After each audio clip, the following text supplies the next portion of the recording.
All right, guys, I've got some news. And that news is the Sim's going to be here in the morning. Finally got a call from the trucking company, and they're going to be here at 8 o'clock in the morning to deliver it. So thought I would just do a little test video of doing, if you saw my website or YouTube, you saw where I had painted the J-rails on my seats. So I did a video earlier and didn't like the audio, so I'm just going to reverse it and do it again. But essentially, so taking the seats one at a time, the first officer's seat. And I'm also, if you hear some noise in the background, I'm also time-lapse testing this as well. So it's pretty simple the way these are designed. Just lay them over on the front like that and grab the locking mechanism, lift it up, and then the J-rail plate just comes right off. So it's pretty simple. As I commented before, these are Flight Deck Solutions seats. They're nice. I mean, they're well made. I have no real issue with that. My only real dissatisfaction, I guess, is twofold. One, the features are not as robust as the typical Boeing seats are. There's no lumbar adjustment. There's no height for the back adjustment.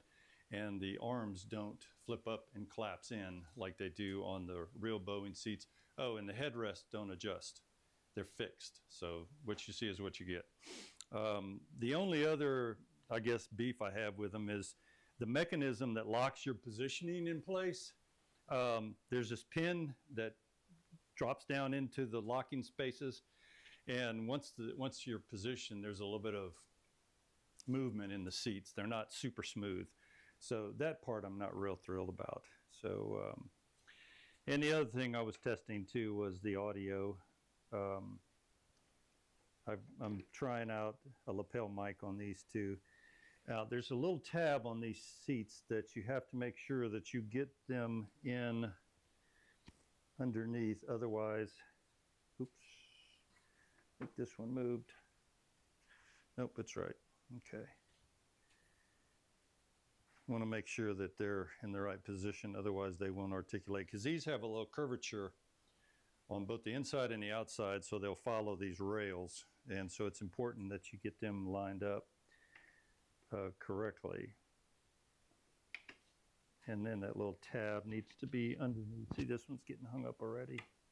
There we go. That one's good. That one looks good. There we go. So you can tell if they're in position right, they move really smoothly. So that part's pretty nice. And then there's an array. There's probably, what many are there? 1, 2, 3, 4, 5, 6, 7, 8, 9, 10, 11, 12 screws for mounting them to the floor of the Sim, which I will do. I'll have to position the seats and then mark them and then go pick up a drill and tap, and just physically drill the holes in the right position, because obviously these are not the OEM seats from Flight Sim Center, so they're not going to fit exactly. But otherwise, they're pretty cool. So that's how they go together, and I put them on those little carts so I can wheel them out into the garage and when we get ready to move. So one thing I might try to do, I don't know if I can do it very easily, but we'll give it a try. While I'm here, move this. So the plan is, this is the Sim room. Move this over here by the door, and if OBS will track me, OBS bot, track me, track me, track me. Hello, you gonna track me? I don't know if it's still recording or not.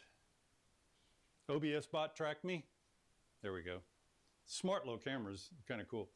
So I've got this screen set up. I've got 2 utility lights down there that just for having some backlight if we're working on things. The visual PC is going to be over here. I think you can see. If you can't, I'll come down a little bit. Shoot, it stopped recording. OBS track me. OBS bot track me. Oh well, stopped.